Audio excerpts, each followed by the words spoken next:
Thank you all very much.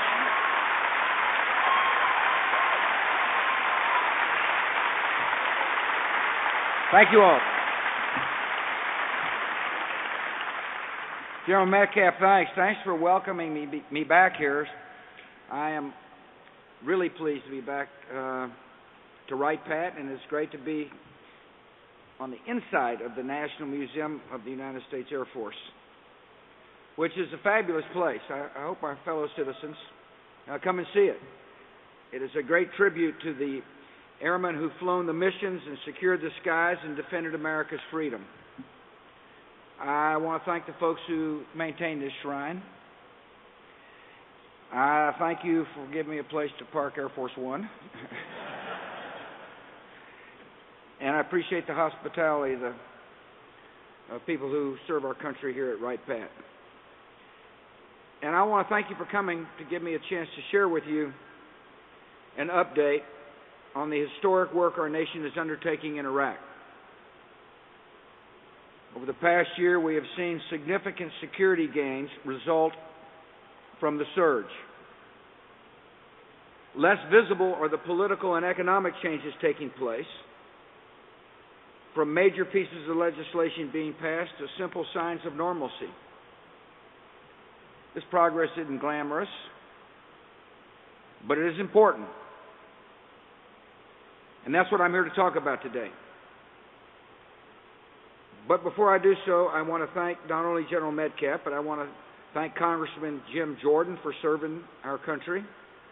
I appreciate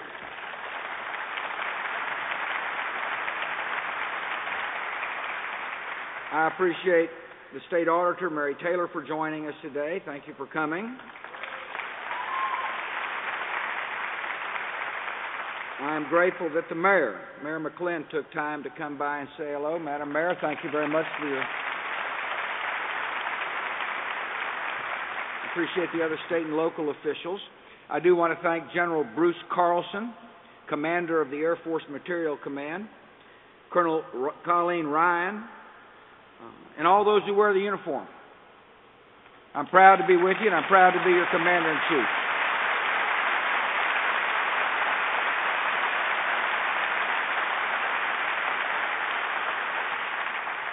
I thank very much the fact that Susan Kettering came, Vice President of the Kettering Family Foundation, and the reason why she's important and the foundation is important is they've been strong supporters of this museum. And finally, I want to recognize Amanda Wright Lane, great-grandniece of Orville and Wilbur Wright.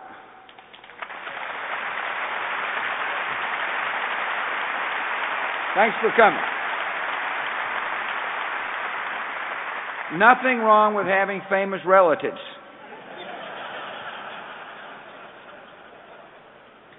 This museum pays tribute to great aircraft and great airmen and women. From the first flyers of the Great War, to the aces of World War II, to the daring pilots of Korea and Vietnam. And over the past 6 years, a new generation of American airmen and women have joined that storied history.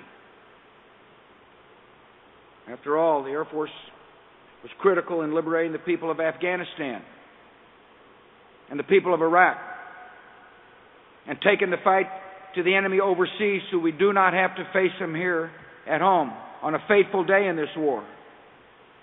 Airmen delivered justice to the Al-Qaeda terrorist Zarqawi in the form of 2 precision-guided 500-pound bombs.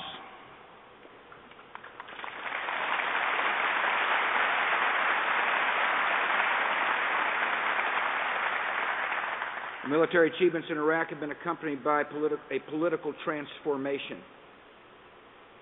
It can feel like distant history, but it was only 5 years ago that Iraq was one of the most brutal dictatorships on earth. A totalitarian nightmare where any election was a sham, and dissenters often found themselves buried in mass graves. In a matter of 15 months, the Iraqi people reclaimed their sovereignty They went on to choose an interim government and to ratify the most democratic constitution in the Arab world. And in December 2005, 12 million Iraqis elected a government under that constitution. A display of courage that defied the terrorists, disproved the critics, and should always inspire the world.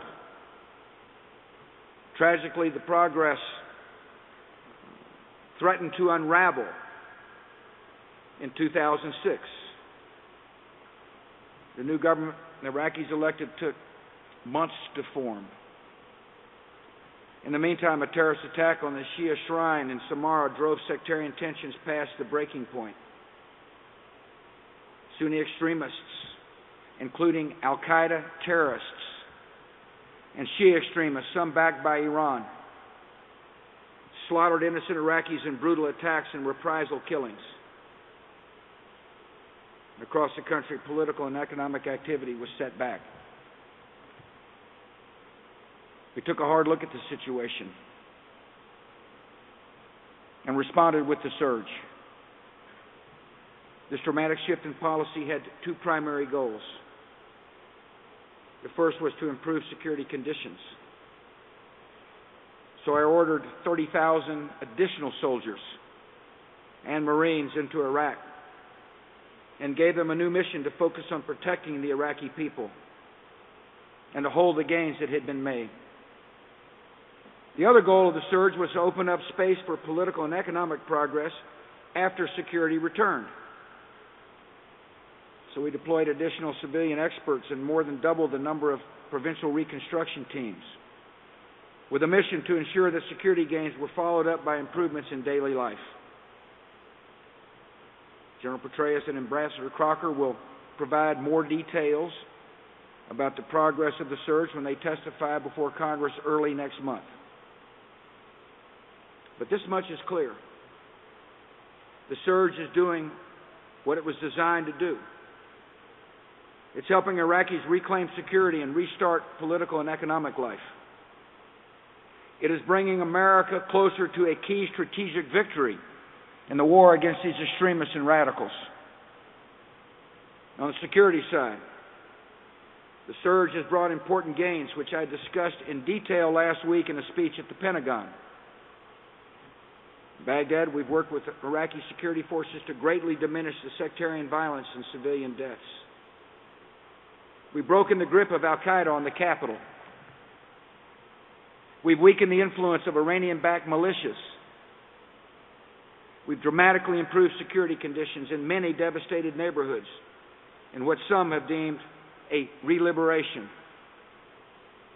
In Anbar province, which 18 months ago was declared lost to al-Qaeda, we joined with the brave local sheikhs who launched the first large-scale Arab uprising against al-Qaeda. Together, we've systematically dismantled al-Qaeda in that province. In just over a year, Ramadi, the capital of Anbar, has seen its average number of attacks plummet from more than 18 per day to less than 1 per week. It's becoming clear that Anbar has not been lost to al-Qaeda, that al-Qaeda has lost Anbar. And that's important because this is the place where al-Qaeda leadership has said they will find safe haven from which to launch further attacks against the United States of America. In other parts of Iraq, from Baghdad belts to Diyala province to parts of the south, we've worked with coalition Iraqi forces to drive the terrorists out of strongholds and put them on the run. Now al-Qaeda has concentrated its efforts in the area of Mosul, which is in northern Iraq. And there's going to be tough fighting in Mosul and in areas around Mosul in the weeks and months. But we are determined, along with the Iraqis, to make sure al-Qaeda meets the same fate there that it has met elsewhere in Iraq.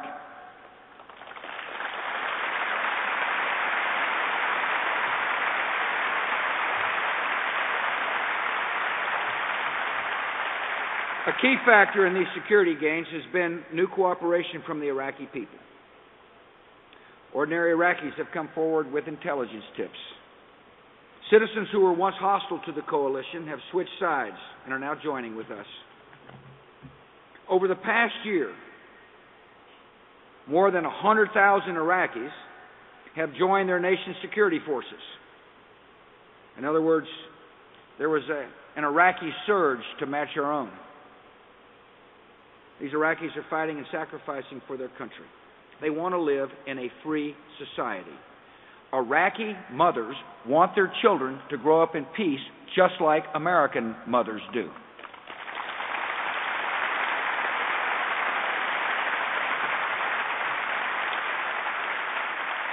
The Iraqi forces are growing in capability. Recently, they planned and executed a highly effective operation to secure nearly 9 million pilgrims celebrating the religious holiday of Arbaeen. And as we speak, Iraqi security forces are waging a tough battle against militia fighters and criminals in Basra, many of whom have received arms and training and funding from Iran. Prime Minister Maliki's bold decision, and it was a bold decision, to go after the illegal groups in Basra shows his leadership and his commitment to enforce the law in an even-handed manner. It also shows the progress the Iraqi security forces have made during the surge. Iraqi forces planned this operation, and they deployed substantial extra forces for it. They're leading the operation. Prime Minister Maliki has traveled to Basra to oversee it firsthand. This offensive builds on the security gains of the surge and demonstrates to the Iraqi people that their government is committed to protecting them. There is a strong commitment by the central government of Iraq to say that no one is above the law. This operation is going to take some time to complete. And the enemy, will try to fill the TV screens with violence. But the ultimate result will be this. Terrorists and extremists in Iraq will know they have no place in a free and democratic society.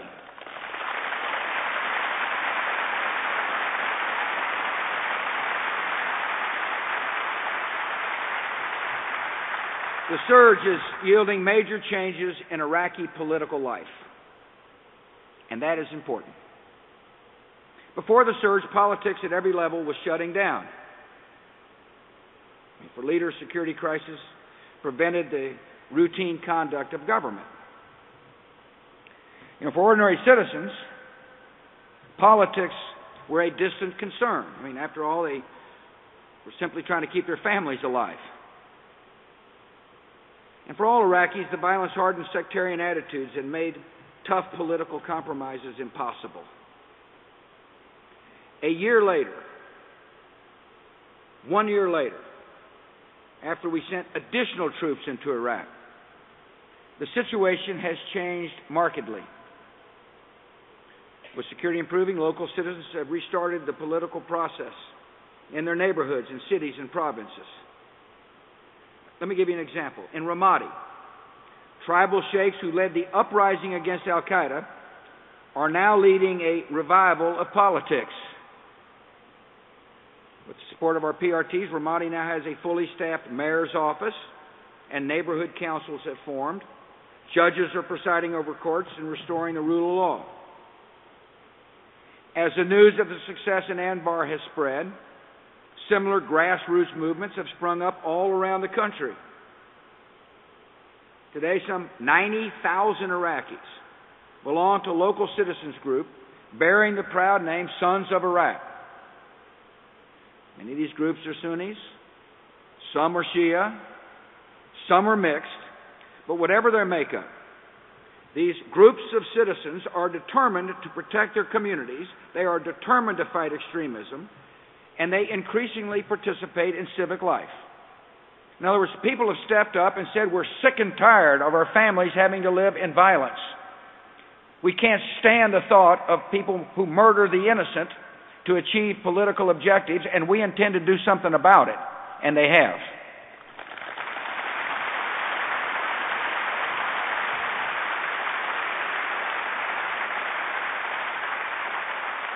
And the central government is beginning to respond to these sons of Iraq. And it's not easy. I mean, after all, some of them were former regime members or former insurgents. Yet the Iraqi government has pledged to incorporate about 20 to 30% of the sons of Iraq into the Iraqi army and police forces. For the rest, the national government has now committed $196 million to fund jobs programs so that brave Iraqis who stand up to the extremists and the murderers and the criminals can learn the skills they need to help build a free and prosperous nation. The Sons of Iraq movement is only one element of the bottom-up political process. You know, sometimes it requires grassroots politics to get the folks in central government to respond.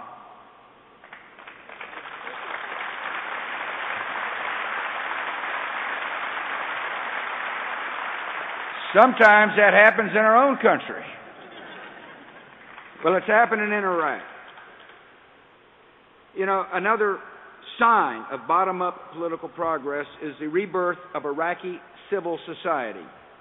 We take civil society for granted in America, but civil society was destroyed during the time of the brutal dictator Saddam Hussein, and yet it's now coming back to life. Civic organizations are springing up. Institutions that sustain a free nation are strengthening.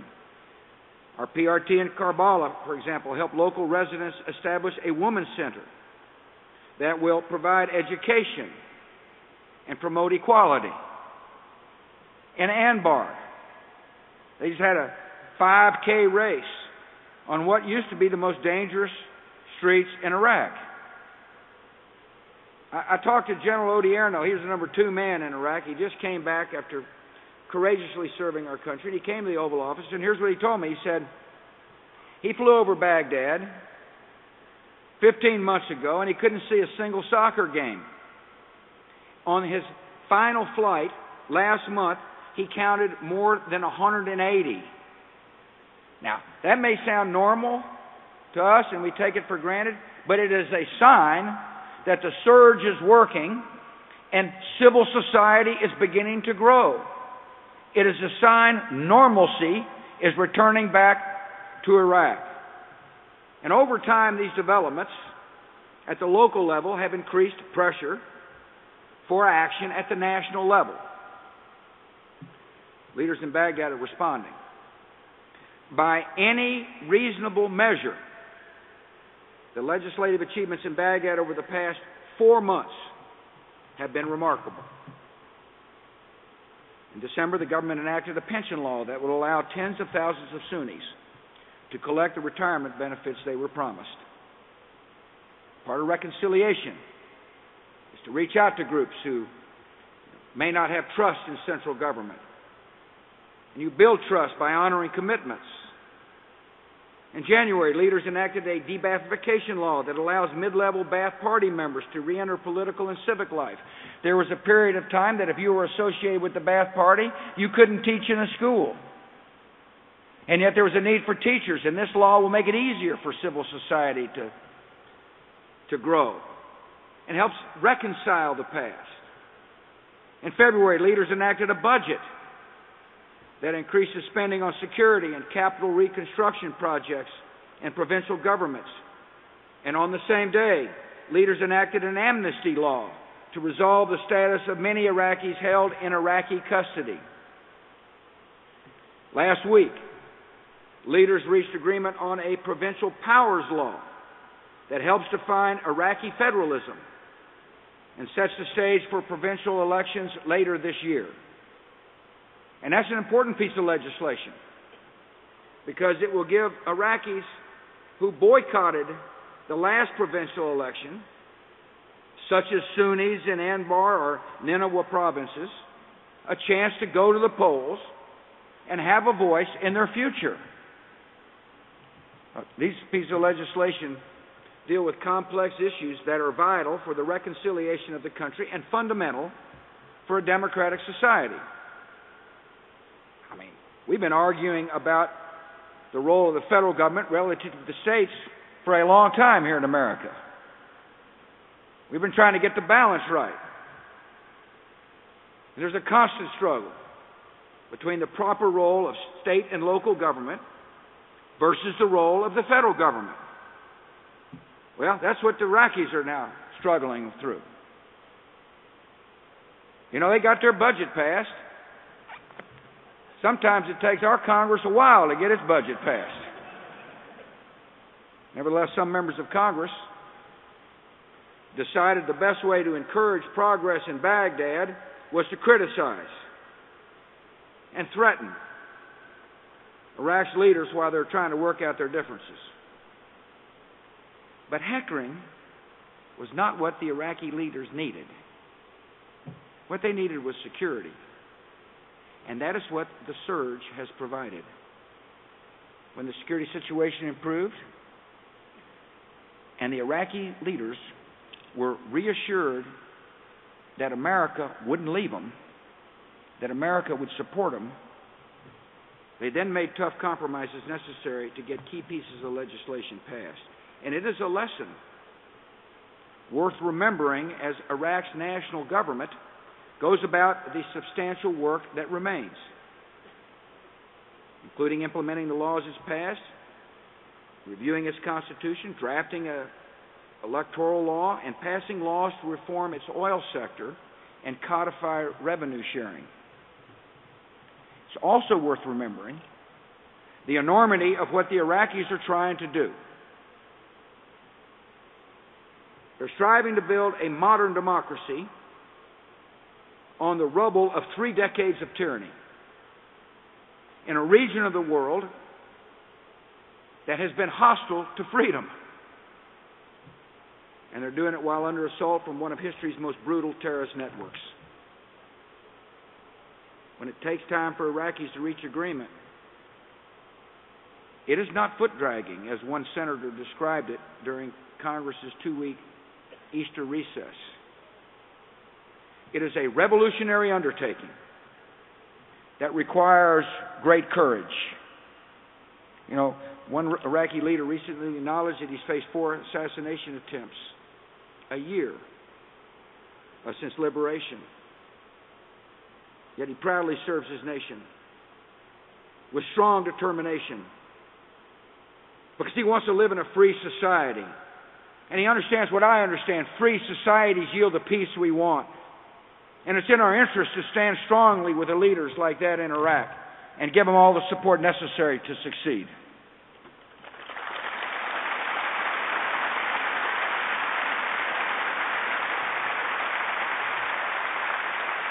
The improvements in security resulting from the surge are also enabling Iraqis to make progress on their economy. Iraq has great economic potential. It's got a young, energetic population. It's got a lot of natural resources.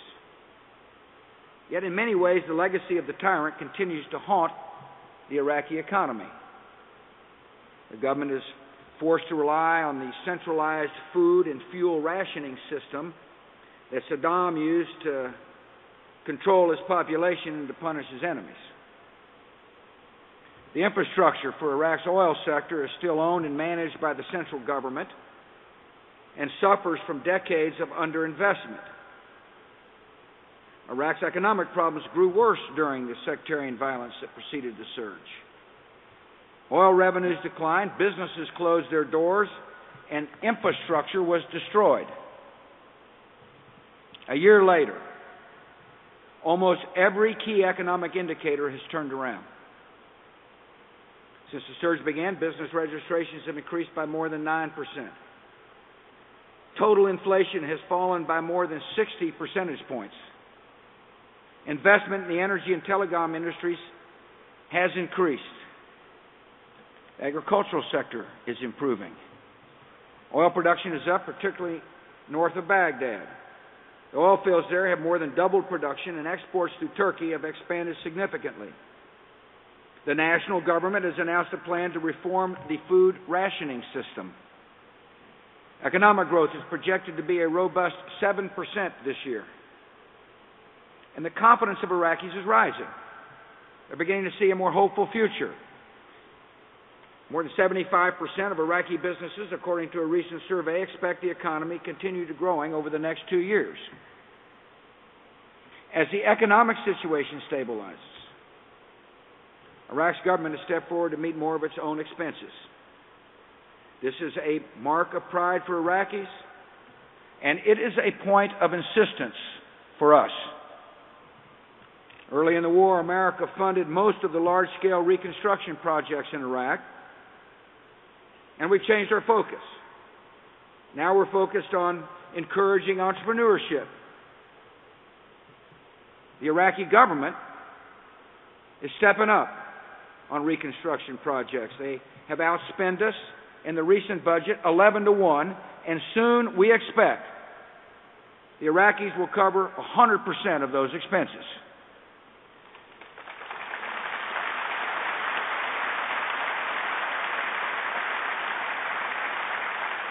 The same is true when it comes to security spending. Initially, the United States paid for most of the cost of training and equipping the Iraqi security forces. Now Iraq's budget covers 3/4 of the cost of its security forces, which is a total of more than $9 billion in 2008. And soon, Iraq should, and we expect them to shoulder the full burden of their security forces. They have other work to do in their economy. The reforms needed to transition from a command and control economy to a modern market-based system are complex, and it's going to take some time. Centralized electricity generation is now above pre-war levels, but it is not sufficient to meet the needs of Iraq because demand is growing. Other key infrastructure needs to be upgraded, especially energy pipelines and storage facilities. Unemployment is still too high. Corruption remains a challenge. But the good news is the Iraqis recognize these shortcomings. They understand what they have to do. And we're going to help them succeed. We're sending experts to help them succeed in their goals. Listen to the words of Iraq's Deputy Prime Minister. Last year was the year of security, he said. This year is the year of reconstruction. It is the year of services. And it's the year of combating corruption. And we're going to help them meet those goals. The surge is also helping give Iraq's leaders the confidence to expand their international engagement. Iraqi leaders are working hard to meet the criterion required to join the WTO, which would help its entrepreneurs benefit from the opportunities of a global economy. Iraq has taken steps to attract foreign investment, including holding its first business-to-business expo since the Gulf War. The government is meeting its pledge to reform its economy in exchange for development assistance and debt relief through the International Compact for Iraq. Much of the world is increasing its commitment to Iraq. The United Kingdom, Italy, and South Korea are leading PRTs. The United Nations is playing an expanded role in Iraq and will help prepare for this year's provincial elections. And next month, the third Expanded Neighbors Conference will meet in Kuwait City to discuss ways the region and the world can further support Iraq's political, economic, and security progress. This is a key diplomatic initiative. It will include all of Iraq's neighbors, as well as the permanent members of the UN Security Council, the G8, the Arab League, and the Organization of Islamic Conference. Iraq's neighbors can do more. And we're constantly sending out diplomatic missions to encourage them to do more. Earlier this week, the King of Bahrain came to visit me in the Oval Office, and his government announced that he will send an ambassador to Iraq. And I appreciate that, and urge other nations in the region to follow his lead. It's in their interest that a peaceful Iraq evolve. At the same time, the regimes in Iran and Syria must stop supporting violence and terror in Iraq.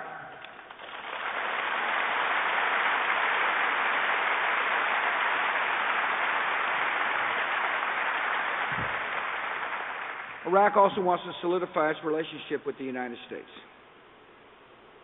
Last year, Iraqi leaders came to us with a request to form a long-term strategic partnership. This partnership would help assure Iraqis that political and economic and security cooperation between our nations will endure.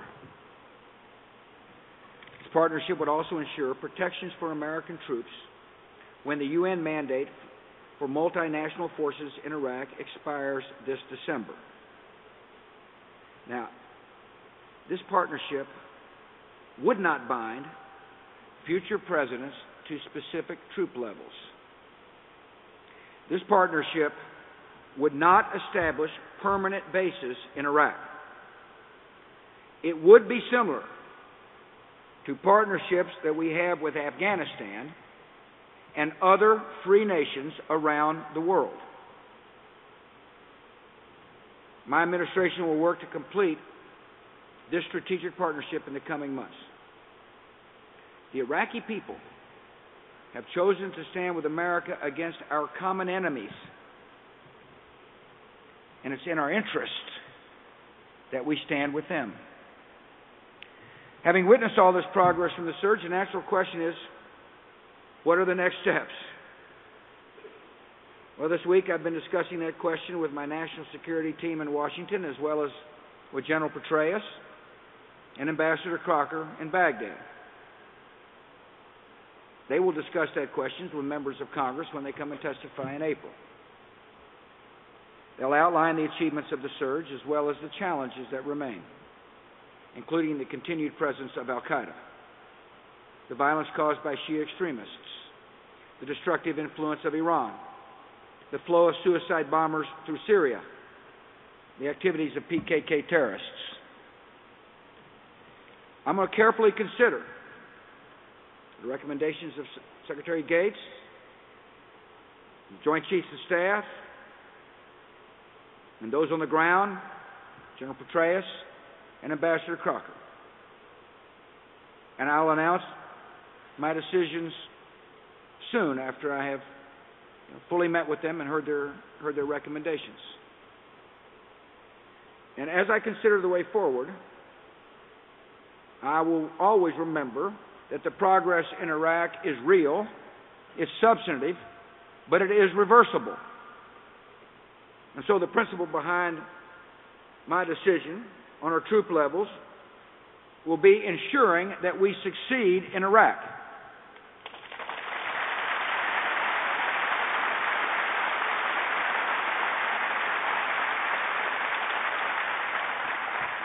As this debate unfolds, I ask people on both sides to keep an open mind and to take a close look at the situation on the ground. Here's what one scholar and critic of the war recently said. No one can spend some 10 days visiting the battlefields in Iraq without seeing major progress in every area.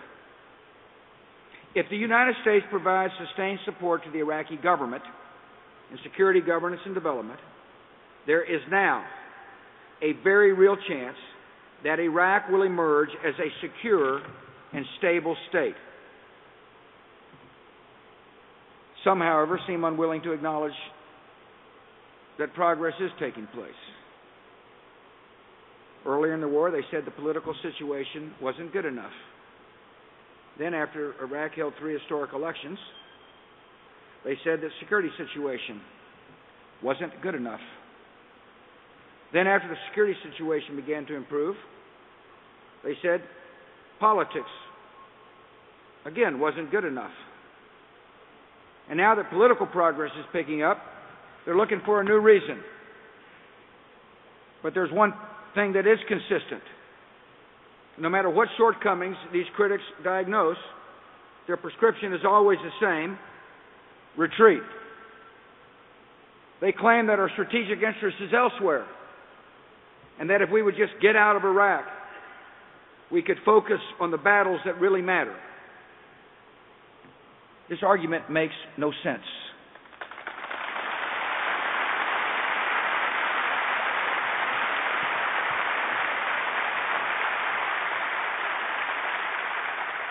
If America's strategic interests are not in Iraq. The convergence point for the twin threats of al-Qaeda and Iran, the nation Osama bin Laden's deputy has called the place for the greatest battle, the country at the heart of the most volatile region on earth, then where are they? The reality is that retreating from Iraq would carry enormous strategic costs for the United States. It would incite chaos and killing, destroy the political gains the Iraqis have made, and abandon our friends to terrorists and death squads. It would endanger Iraq's oil resources and could serve as a severe disruption to the world's economy. It would increase the likelihood that al-Qaeda would gain safe havens that they could use to attack us here at home.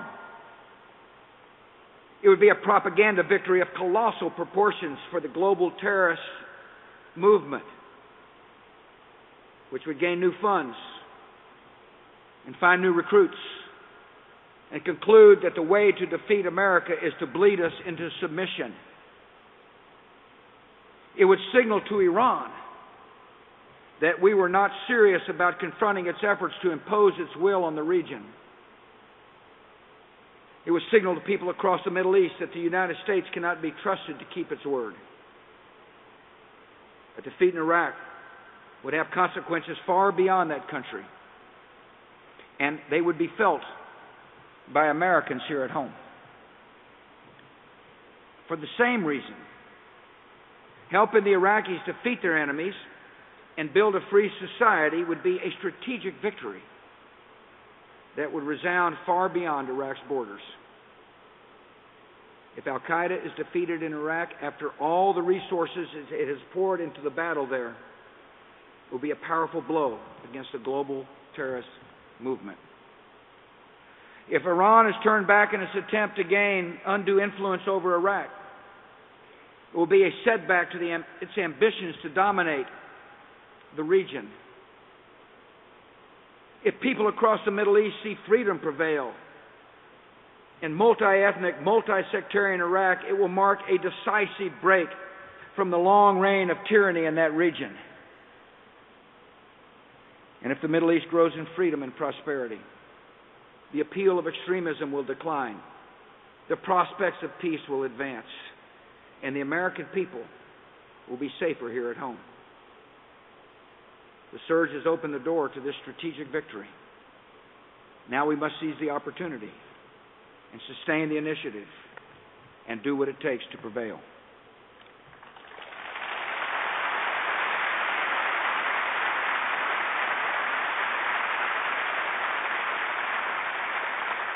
Realizing this vision is not going to be easy. Yet we should never let the difficulty of the fight obscure the justice of the cause. We should never let the difficulty of the moment cause us to shirk our duty to lay the foundation of peace for generations of Americans to come.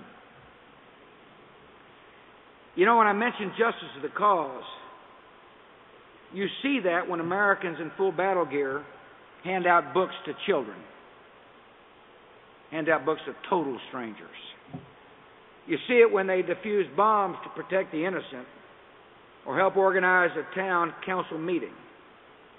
And when you see that, there could be no doubt that America is a force for good and decency.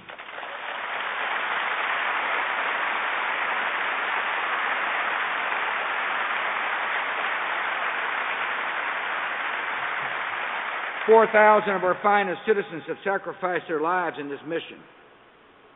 Every one of them was loved. Every one is missed. And we thank God for the gifts of these brave Americans, and we ask Him to comfort their families. Every one of them will be honored throughout our history. But the best way to honor the fallen is to complete the mission and lay the foundation of peace.